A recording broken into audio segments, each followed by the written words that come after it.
C'est toujours un bonsoir. Je suis content toujours de faire des petites vidéos pour édifier ceux qui veulent être édifiés. Donc aujourd'hui, je vais vous parler du passage à l'au-delà. Donc asseyez-vous confortablement et ne me perdez pas de vue, hein. Ok, donc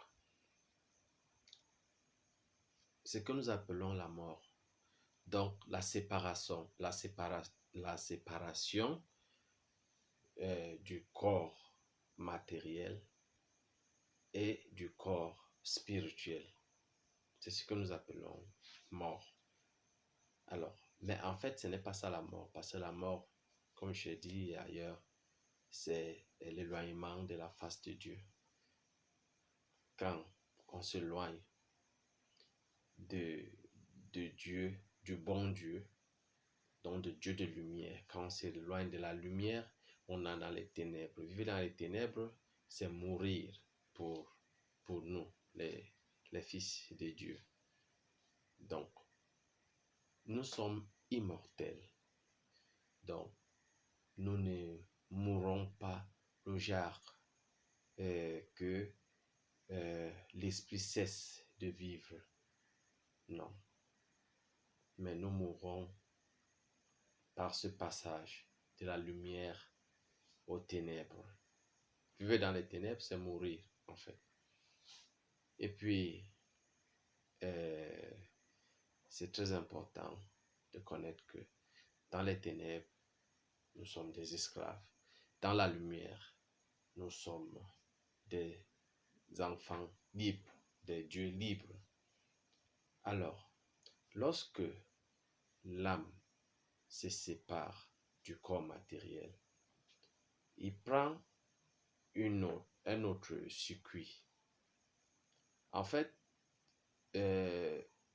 la période, je veux dire, le moment le plus difficile pour un homme, quand il meurt, c'est le moment de cette séparation.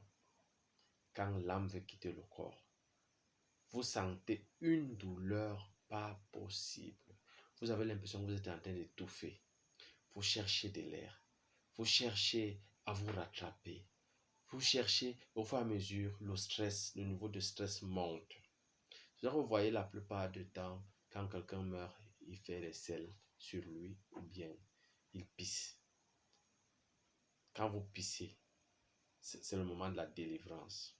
Un peu comme une femme qui est enceinte et qui veut enfanter. Le moment douloureux quand elle veut enfanter son enfant. C'est un moment de délivrance. Alors, pour l'âme, quand il veut quitter le corps, ce moment de douleur atroce, c'est le moment de délivrance.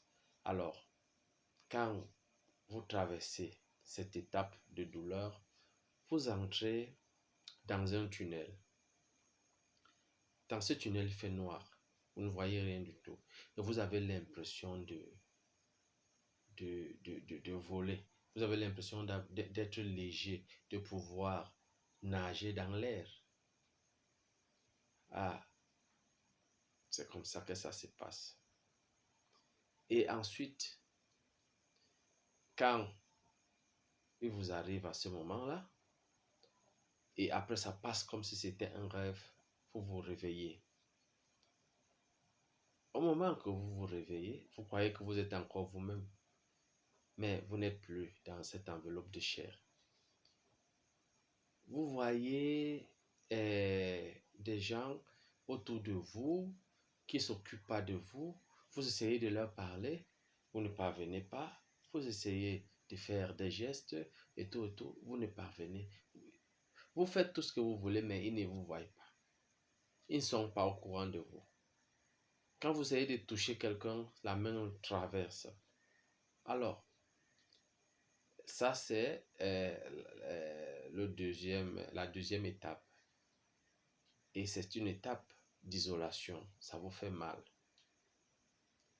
Pendant ce temps, vous pouvez commencer à rencontrer des esprits errants vous pouvez commencer à rencontrer des personnes aussi mortes de temps en temps qui s'approchent de vous et qui vous consolent, qui vous montrent que non, la mort c'est rien, il faut, il faut gérer ça comme ça, et puis bientôt vous serez rappelé et vous serez bien. Mhm. Si votre corps a été déposé à la morgue, vous devez attendre jusqu'à ce que vous soyez libéré. Libéré comment?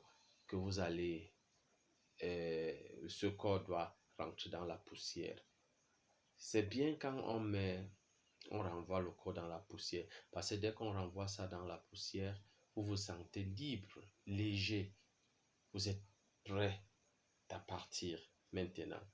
Mais bon, s'il y a incinération, le moment qu'on incinère, qu'on brûle votre corps, c'est là où vous vous libérez. Votre corps ne devient que la cendre. Et j'ai comme l'impression que pour les âmes qui quittent le corps, c'est un peu comme c'est un moment très délicat, c'est un moment très précieux de voir comment va finir cette enveloppe, ce corps dans lequel elle vivait. Alors, dès lors que l'âme se libère de se souvenir de ce corps, il se sent plus léger.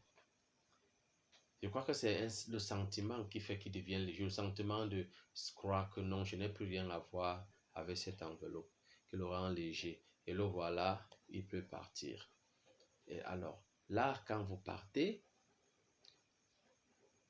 immédiatement, c'est comme si vous retraversez un autre tunnel et vous vous retrouvez devant un grand portail. Ce portail, c'est un peu comme euh, ça ressemble tantôt comme si c'était une pierre brillante, tantôt comme un voile, tantôt comme un petit brouillard de quelque chose, mais de là, vous voyez beaucoup de choses. Vous voyez des images passer de vous. Même si vous êtes 10 devant le portail, chacun ne voit que ce qui le concerne. Vous ne voyez que ce qui vous concerne. Moi, je ne vois que ce qui me concerne. Je vois ma vie passer, la vie actuelle que je traverse sur la terre. Je la vois défiler devant le portail où on me, on me montre tout ce que j'ai fait. Et d'un autre côté, il y a des reproches qui viennent où on me montre ce que je devrais faire et ce que je n'ai pas fait, ce que j'ai manqué et tout cela. Et il faut que je lise. C'est comme si à la fin de cette, comment dire, de cette analyse, de ce rapport de ma vie antérieure, j'attends comme un résultat quelque chose de positif qui peut me faire avancer. Alors, je m'attriste parce que je vois plein de choses que je n'ai pas fait dans l'ignorance. C'est là où le moment de regret, si je savais, si, ou cela. Et c'est devant le portail, vous commencez à voir les gens qui sortent d'un côté d'une ville. Ils sortent d'une ville ou d'un village, je ne sais pas moi, ils sortent d'un côté, qui viennent chercher les leurs. Vous pouvez reconnaître les gens, peut-être un ami ou un voisin ou un parent qui vient vers vous pour vous dire que non, écoute, allons, il va faire noir, il va faire soir, il faut que nous partions. Il faut que nous partions de l'autre côté. Voilà, je t'amène à la maison. Il y a une fête, il y en a qu'on n'organise pas des fêtes pour eux. Il y en a qu'on organise des fêtes. Vous arrivez, on vous dit non, il y a une fête qui a été organisée pour vous. Voilà, il faut que vous venez vous amuser. Et quand vous arrivez à cette fête, la première chose qu'on vous raconte, on vous demande de raconter un peu les derniers instants, comment vous l'avez vécu. C'est comme si c'est impressionnant que les gens sachent comment vous avez vécu les derniers instants de votre vie, comment vous êtes mort. Alors, d'autres personnes dont n'ont pas de fête, on vous reçoit juste, on vous amène quelque part. Il vous rappelle que c'est un monde. J'appelle ce monde-là le monde parallèle parce qu'il est un peu comme le nôtre ici. Mais il est plus beau. Les routes sont tellement bien goudronnées, les maisons sont tellement belles, des maisons même qui n'existent pas ici chez nous. Il y a tellement de belles choses, il y a des beaux jardins de fleurs, il y a de beaux paysages, il y a tellement de beauté que vous croyez ouf, que vous êtes arrivé où vous deviez partir. Ça, c'est quand vous êtes devant le portail. Si j'essaie de m'orienter, c'est à gauche, la route qui va à gauche, c'est ça qui vous amène dans toute cette beauté. Par contre, il y a une autre route à droite. Comme le portail est aussi au milieu, il y a une autre route à droite. Si vous prenez cette route, elle est déserte. Elle est déserte et elle est un peu obscure. Elle fait peur. Et vous ne voyez personne là-bas. Vous ne voyez pas de maison. Vous ne voyez rien du tout. Pas de beaux paysages. Vous voyez comme si c'est un paysage qui est en train de mourir. Des arbres qui tiennent à peine. D'autres qui ont déjà perdu leur feuillage. Vous voyez des plantes, des arbustes qui sont tout mourants. Ça, c'est le chemin à droite. Et ce chemin, personne vraiment ne cherche à l'emprunter. Et si vous empruntez ce chemin, vous allez affronter vos peurs. Si vous avez souvent peur de l'eau ou de beaucoup d'eau ou des océans ou ceci, la première chose que vous allez voir, c'est un grand lac devant vous que vous devez traverser. Vous n'avez pas de pigeons, vous n'avez rien du tout. Si vous avez peur de hauteur, vous allez vous retrouver, dès que vous empruntez ce chemin, vous vous retrouvez devant une hauteur. Et même si vous êtes 10, et vous croyez il vous arrive d'emprunter ce chemin, arrivé quelque part, vous allez vous séparer. Chacun va prendre son chemin. Il y aura 10 chemins qui vont vous présenter devant vous et chacun sera obligé de choisir son chemin. Bon, je quitte d'abord de ce côté, je reviens du côté des villes. Alors, la route à gauche, elle vous amène dans les villes, les villages. Même ces villages sont tellement beaux. Et je vais vous raconter une histoire. Il y a des gens que quand ils se sentent déjà libres, légers, dès qu'ils traversent le tunnel, ils n'atterrissent pas devant le portail. Ils atterrissent dans une forêt, dans cette belle forêt. Et dans cette belle forêt, il y a des villages. Il y a des brigands. Ces brigands, ce sont des gens toujours qui sont morts, mais qui se sont formés des petits groupes, je peux appeler des maquisards. D'autres sont dans les villages. Dans leur village, ils n'acceptent pas qu'on traverse leur village. Dès qu'ils t'attrapent dans la forêt, ils t'amènent dans leur village, ils t'enferment dans une cage.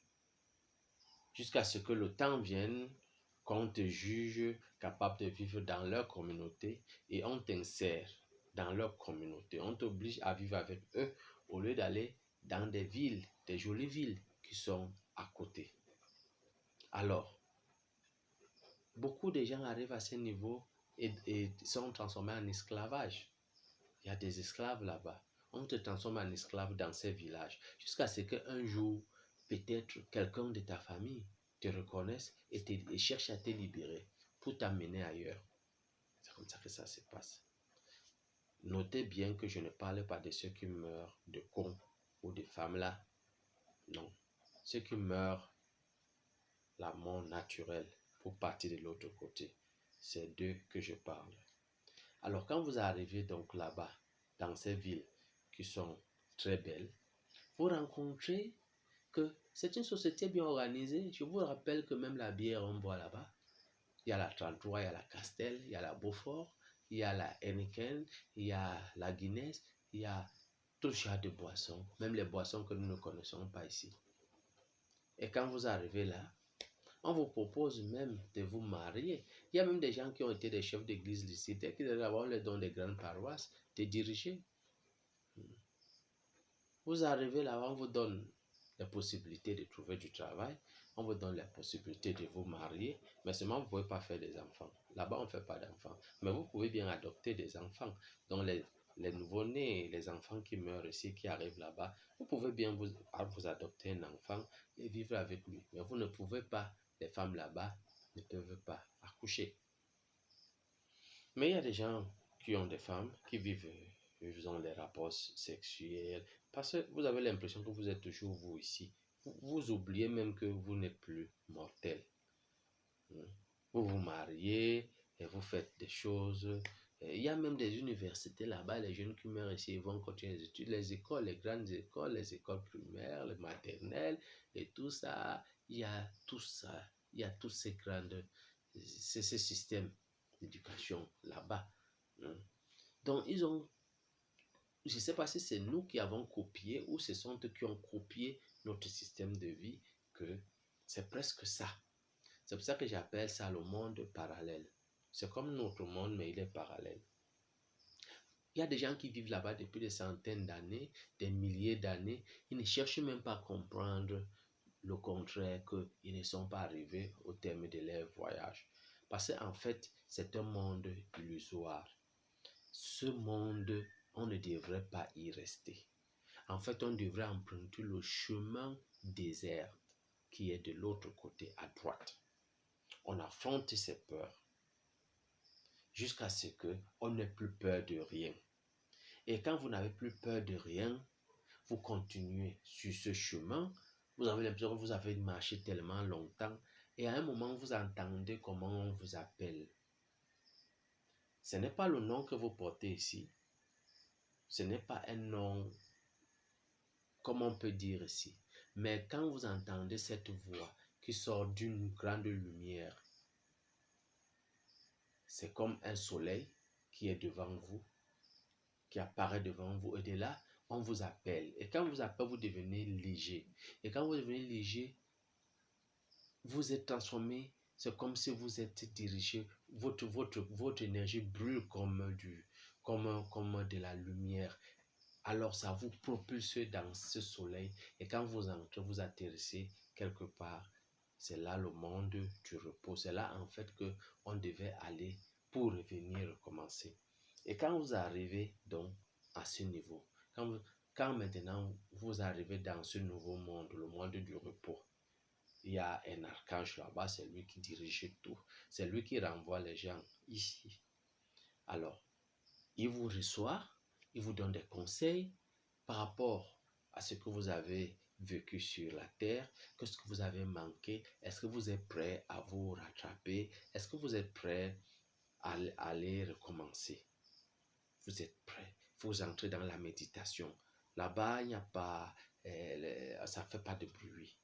Vous entrez dans une méditation jusqu'à ce que votre tour arrive. Vous voyez des gens qui s'alignent. L'archange, il se met sur une colline. Il est sur une colline. Et après cette colline, il y a une falaise. Et au-delà de la falaise, il y a un grand lac qui n'a pas de limite. Quand il monte sur la falaise, c'est qu'il veut recevoir ceux qui veulent revenir sur la terre. Alors, donc si ton tour arrive que tu dois rentrer, l'archange va encore t'appeler. Mais je vous rappelle que ce n'est pas le nom que vous connaissez sur la terre. Non, il vous appelle, mais vous savez que c'est vous qu'on appelle. Mais ça n'a rien à voir avec tout ce que nous faisons ici. Parce que dans le monde de l'esprit, ce n'est pas comme dans le monde matériel. Les choses sont très différentes. Même la façon de parler. On ne parle pas par des mots. La parole n'existe pas là-bas. Ceux qui vous ont dit que Dieu a créé l'homme, Dieu a créé par la parole. C'est la forme allégorique. Mais chez les esprits, on ne parle pas. C'est un peu comme une forme de pensée que tu développes. Ce que tu exprimes en pensée, c'est ce que l'autre ressent. C'est un peu comme ça. C'est comme ça que ça se passe. Alors, quand l'archange, donc, ton tour arrive, tu te mets en rang comme les autres. Il est au sommet là-bas, il attend. Il passe un à un. Quand tu arrives devant lui, il te demande que est-ce que tu es prêt à aller recommencer encore à te parfaire? Parce que ton dernier passage sur le terre a été nul. Tu n'as rien compris du tout. Cherche la vérité et cherche à te parfaire. Le ciel n'est pas loin. Le voilà à côté. Il faut que tu passes par là. Il faut que tu partes au ciel au lieu de revenir ici. Parce que tu ne sais pas combien de fois il te reste pour revenir ici. Donc, fais très attention. Qu'est-ce que tu demandes? Qu'est-ce que tu veux que je fasse pour toi pour que ton séjour là-bas puisse être agréable, que tu puisses aller rentrer au ciel au lieu de revenir ici au recyclage. C'est toi qui lui dis, oh, vraiment, c'est parce que j'avais des longs yeux. Que, par exemple, c'est un exemple. Tu peux dire, ce que les gens disent, c'est les exemples. Je dis, parce que j'avais les longs yeux. Mes yeux m'ont trop trompé. Je voyais trop de belles choses. Et c'est ce qui a fait que je puisse me tromper. J'aimerais être aveugle pour que mes yeux ne voient plus ce que j'avais l'habitude de voir, ce qui m'a empêché de retrouver le chemin de la vérité. Alors il te dit, tu es sûr que étant aveugle, tu pourras parvenir? Tu dis oui, non, et je suis sûr que si je n'ai pas de vue, je peux bien y arriver. Il dit ok, qu'il en soit ainsi, plonge. Alors tu quittes du haut de cette colline, tu chutes dans la falaise, tu plonges dans le lac. Et quand tu plonges dans le lac, tu vois un chemin, un faisceau lumineux qui te conduit quelque part. Parce que quand tu plonges là-bas, tu arrives loin au fond du lac. Après, tu commences à remonter. Tu vois un faisceau qui te conduit quelque part comme une vive lumière. Un peu comme la lumière, peut-être, c'est pas comme d'une torche, mais une torche vive.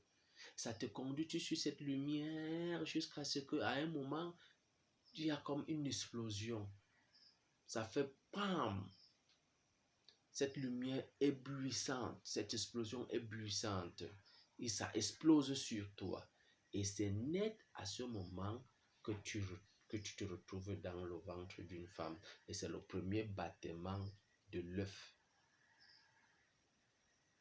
Donc, si nous suivons bien le circuit, c'est que l'œuf, quand le spermatozoïde entre dans l'œuf, donc nous savons que c'est la tête du spermatozoïde qui entre dans l'ovule. Hein?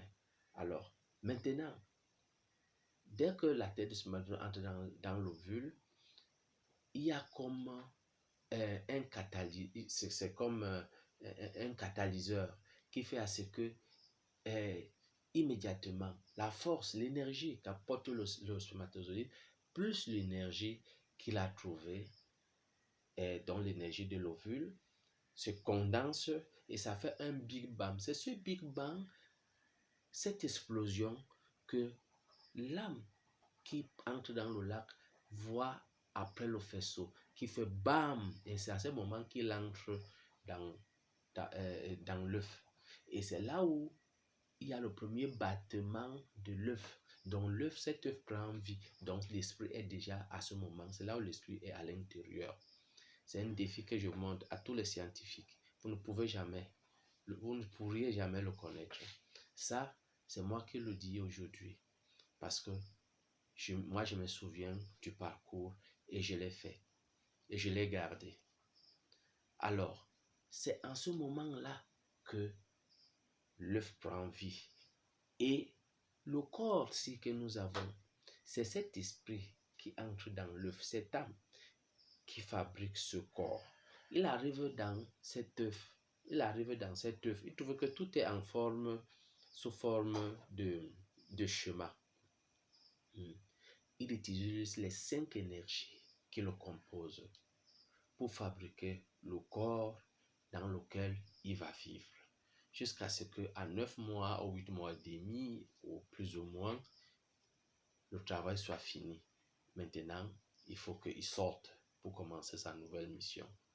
Alors, voyez donc un enfant, une âme qui a de l'autre côté qu'il faut que je sois aveugle pour que je puisse retrouver le chemin de la vérité. Parce que le principe pour nous, tout le voyage que nous faisons pour venir sur la terre, c'est chercher la vérité, la retrouver, prendre son baptême. Le baptême, ce n'est pas comme on vous dit qu'on va vous plonger dans l'eau ou on vous fait ceci. Le baptême, c'est accepter la vérité et refuser les ténèbres, délaisser toute vie matérielle pour se consacrer à l'élévation de son esprit.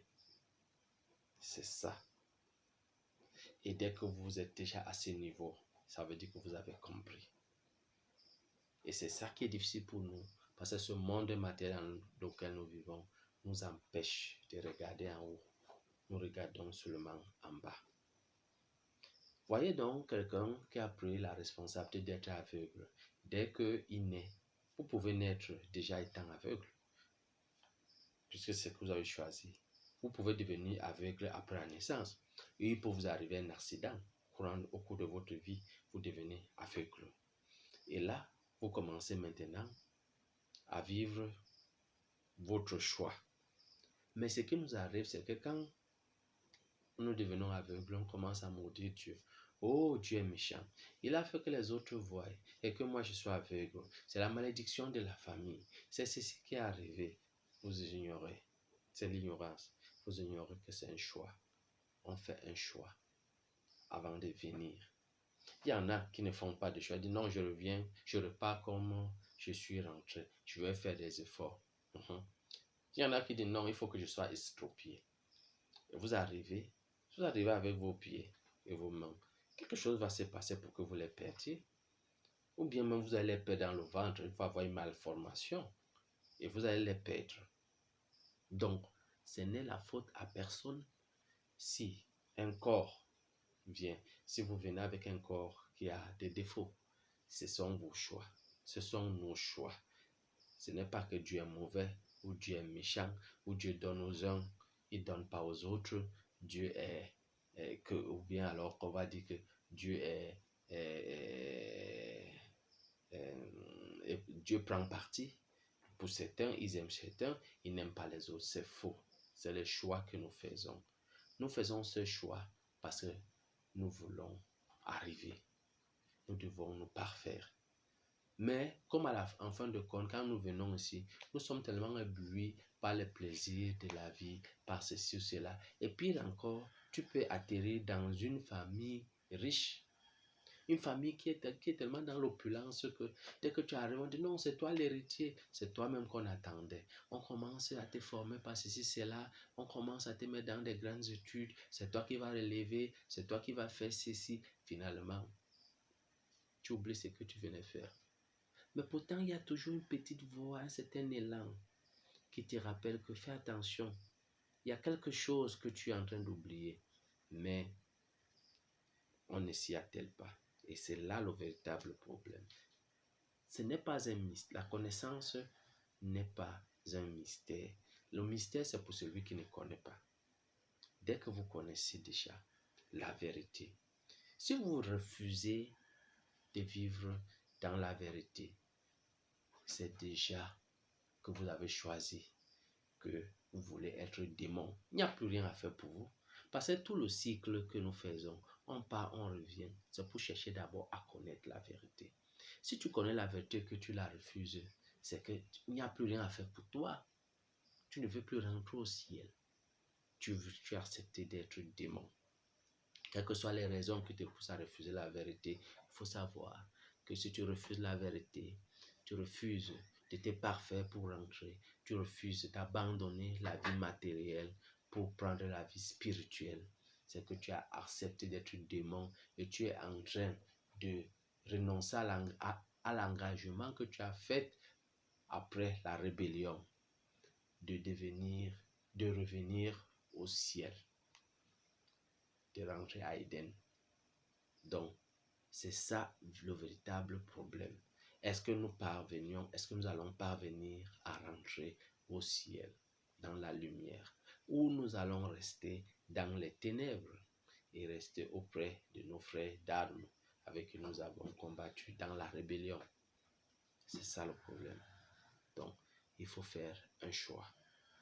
Et si vous avez accepté faire le choix, ce choix va vous guider toute votre vie. Et ce choix va ou vous sauver ou vous condamner. Parce que si vous acceptez, si vous refusez la lumière, il n'y a pas de mesure intermédiaire. Vous allez rester dans les ténèbres. Si nous ne sommes pas anges, si l'âme ne devient plus à la fin, en fin de compte, ange, il deviendra démon. Ça, rien à faire. Alors, voilà donc la vérité par rapport à ce mystère. À vous de voir ce que vous allez faire ou ce que vous voulez faire. Je vous laisse méditer là-dessus. Et si vous avez des questions, vous pouvez me les poser. Bonne nuit.